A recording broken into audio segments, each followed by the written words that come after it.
Hello everyone. இன்னைக்கு competitive எக்ஸாம்ல பார்க்கக்கூடிய டாபிக் கார்போஹைட்ரேட். நீங்க ப்ரிலிம்ஸ் எழுதினாலும் மெயின்ஸ் எழுதினாலும் இது எக்ஸாமுக்கு வரக்கூடிய one of the important topic அப்படின்னு நம்ம சொல்லலாம். So carbohydrate is a made up of carbon, hydrogen, oxygen. இது எல்லாமே அடங்கிய ஒரு ஆர்கானிக் காம்பவுண்ட் அப்படின்னு சொல்றோம். கார்போஹைட்ரேட் அப்படிங்கிறது கார்பன், ஹைட்ரஜன், ஆக்சிஜன் அடங்கிய ஒரு கரிம சேர்மம் அப்படின்னு சொல்லக்கூடியது. ஸோ இந்த கார்போஹைட்ரேட் உள்ள உணவுப் பொருட்களை நம்ம சாப்பிட்றப்போ அது நம்ம பாடியில் குளுக்கோஸாக கன்வெர்ட் ஆகுது. அந்த குளுக்கோஸ் நமக்கு என்ன கொடுக்குது அப்படின்னா ஒரு எனர்ஜி கொடுக்கக்கூடியது. ஸோ அப்போ ப்ரிலிம்ஸில் கார்போஹைட்ரேட் என்ன மாதிரியான உணவுப் பொருள் கேட்டால் இது ஒரு ஆற்றலை தரும் உணவுப் பொருள். அதுவும் பார்த்தீங்கன்னா நம்ம பாடிக்கு ஒரு பிரைமரி எனர்ஜியை கொடுக்கக்கூடிய ஒரு ஃபுட் எதுனா கார்போஹைட்ரேட்ஸ்.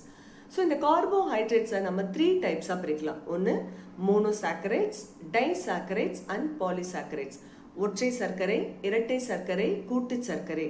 மோனோசாக்கரைட்ஸ் எக்ஸாம்பிள் கேட்கக்கூடிய முக்கியமான காம்படிட்டிவ் எக்ஸாம் கொஸ்டின்ஸ். மோனோசாக்கரைட்ஸ்க்கு எக்ஸாம்பிள் குளுக்கோஸ் அண்ட் ஃப்ரக்டோஸ்.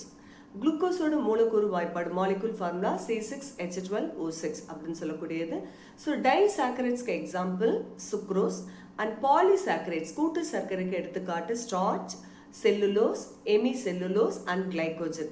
இந்த ஸ்டார்ச் எதில் ஃபவுண்ட் ஆயிருக்கு, எதில் அடங்கி இருக்குன்னா அரிசியிலும் உருளைக்கிழங்கிலும் அதிக அளவு ஸ்டார்ச் இருக்கு. அண்ட் கிளைகோஜன் இட் ஃபவுண்ட் ஹியூமனுடைய மசில்ஸ் அண்ட் லிவர், மனிதனுடைய தசைகளிலும் கல்லீரலிலும் என்ன இருக்குன்னா கிளைகோஜன் இருக்கு அப்படின்ட்டு நம்ம காம்படிட்டிவ் எக்ஸாம்ல வந்தா இந்த கொஸ்டினை நம்ம அட்டென்ட் பண்ணணும்.